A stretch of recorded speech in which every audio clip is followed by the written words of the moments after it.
जय माता दी। मेरे सभी प्यारे दोस्तों, मैं लक्ष्मी शर्मा बड़ों को चरण स्पर्श, छोटों को प्यार और बराबर वालों को दिल से नमस्कार करती हूँ। सभी प्रेम से बोलिए श्री कृष्ण भगवान की जय हो। आज आप सुनेंगे श्री कृष्ण भगवान की कथा का तीसरा अध्याय। पिछले अध्याय में आपने सुना था कि कंस ने नन्हे से शिशु को पैरों से पकड़कर ऊपर उठा लिया और उसी पल हत्या करने के लिए नीचे शिला पर पटक दिया। किसी के मुंह से एक शब्द भी नहीं निकल पाया। अब आगे की कथा सुनिए। जो कंस ने किया था उसे सुनकर मथुरावासी घबराए और आश्चर्यचकित थे। यह अत्यंत दुखद समय था।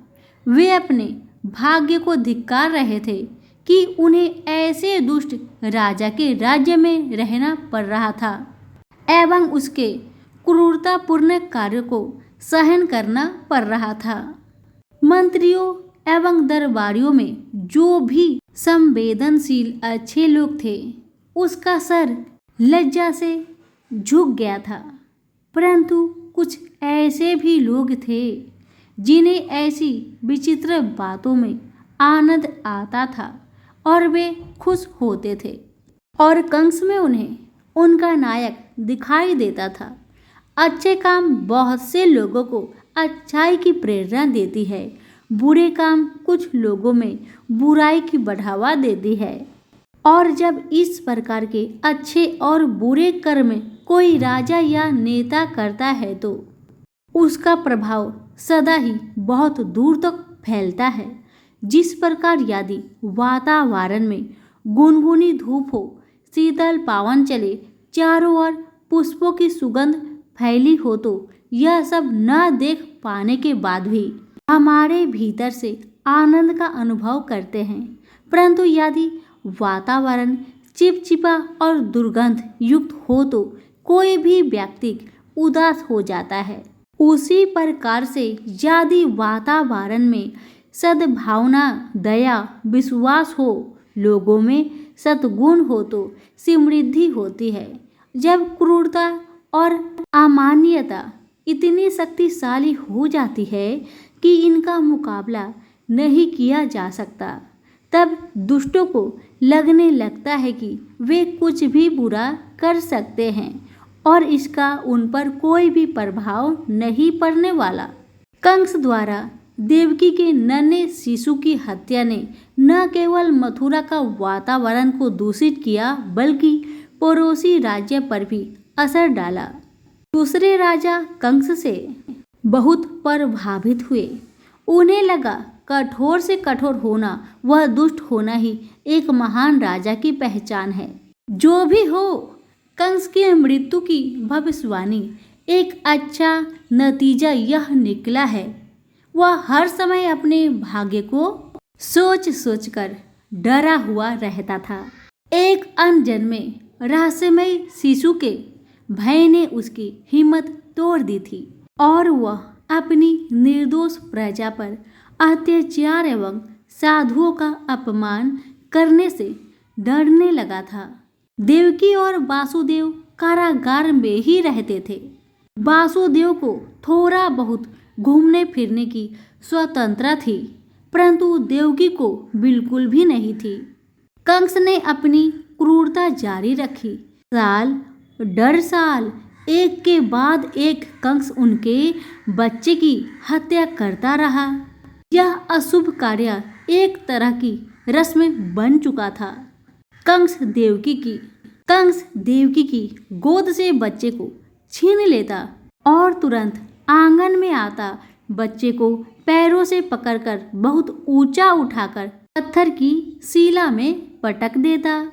यह दृश्य इतना मायावह होता कि बहुत से बंदी इसे न देखने के लिए उस स्थान से दूर चले जाते। परंतु फिर भी कंस के पास अपने प्रशंसकों व चाटुकारों की कमी नहीं थी, जो उसका उत्साह बढ़ाते रहते। देवकी अब अपनी 7वीं संतान को जन्म देने वाली थी। पति पत्नी को स्वप्न द्वारा पता चला कि यह कोई महान आत्मा जन्म लेने वाली है। देवकी सदा की तरह अपने इस शिशु को भी कंस के क्रोध से बचाने के लिए चिंता में थी, परंतु कौन ऐसा था जो इसके उस कार्य में सहायता करता। उसकी मार्मिक प्रार्थनाएं ऊपर देवी माँ तक पहुंची। वासुदेव ने देवकी से इसलिए विवाह किया था कि क्योंकि उनकी पहली पत्नी रोहिणी निसंतान थी। रोहिणी भी दिन रात देवी माँ से प्रार्थना करती। रोहिणी की संतान प्राप्ति के लिए प्रार्थना और देवकी की संतान की सुरक्षा के लिए प्रार्थना जैसे एक ही समय पर स्वीकार कर ली गई हो। देवी महामाया ने चमत्कार दिखाया।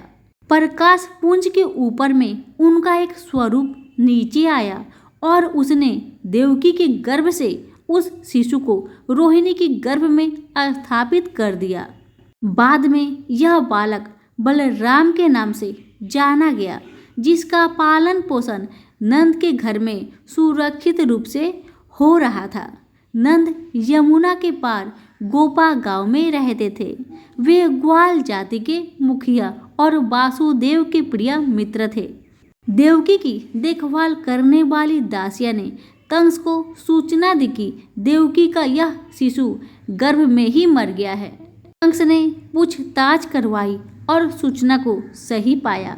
1 वर्ष या उसके बाद दासियों ने कंस को देवकी की पुनः गर्भवती होने की सूचना दी। इस सूचना ने उसे डरा दिया, क्योंकि अब देवकी की 8वीं संतान और कंस का काल पैदा होने वाला था। उसी समय एक तसल्ली भी थी। अब इस शिशु को समाप्त कर देने के बाद वह सारी चिंताओं से मुक्त हो जाएगा। जैसे जैसे दिन बीत रहे थे, उनका तनाव बढ़ता जा रहा था। दासिया प्रतिदिन की सूचना आकर दे रही थी। जैसे ही सूचना मिली कि शिशु का जन्म 1-2 दिनों के भीतर कभी भी हो सकता है, कंस आतंक से भर गया। बुरी तरह भय से कांपने लगा। वह देवकी के कक्ष के बाहर बरामदे में बार बार आता ताकि बच्चे के रोने की आवाज सुन सके। उसने पुराने तैनात सभी पहरेदारों को हटा दिया और दैत्य को पहरेदारों की तरह तैनात कर दिया। जिन पर अधिक भरोसा करता था वासुदेव और देवकी पर से दैत्य की निगरानी क्षण भर के लिए भी नहीं हटती थी। उस दिन भाद्रपद मास के कृष्णा पक्ष की अष्टमी थी। संध्या का समय था। कंस बरामदे में इधर से उधर घूम रहा था कि तभी एक दासी ने आकर उसे सूचना दी, स्वामी, राजकुमारी आज रात में ही शिशु को जन्म दे सकती है। अच्छा, ऐसी बात है? पूछते हुए कंस ने दासी को ऊपर से नीचे तक देखा। एकाएक देवकी की सेवा में लगी सभी दासियों के प्रति उसे शंका होने लगी। कौन जाने इनमें किसी को देवकी ने अपनी ओर मिला लिया हो। कोई भी दासी आज की रात देवकी की सेवा में नहीं रहेगी। कंस ने आदेश दिया।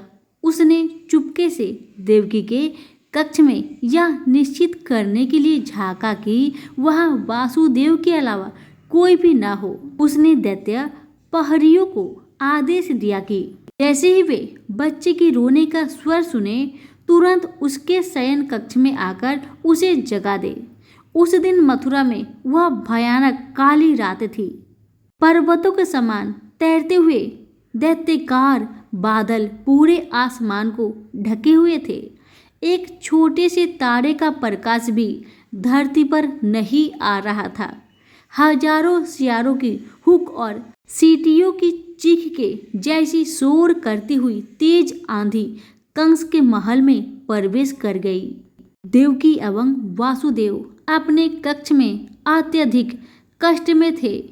दिए एवं टिमटिमाहट में दिखाई दे रहा था कि असहनीय पीड़ा से देवकी का चेहरा पीला पड़ रहा था। वासुदेव उसके बिछौने की चारों ओर असहाय एवं दुखी होकर इधर से उधर घूम रहे थे।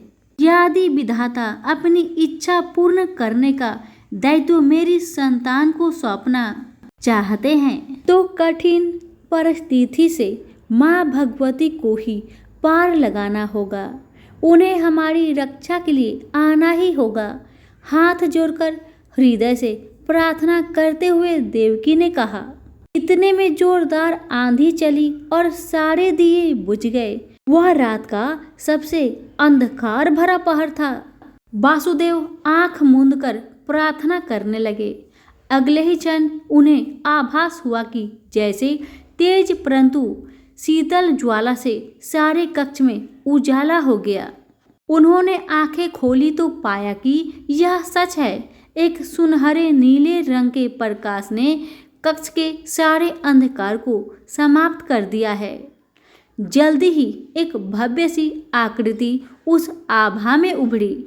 वासुदेव को उसमें देवी महामाया की झलक दिखाई पड़ी। अपना पुत्र उठाओ, देवकी ने कहा। पुत्र?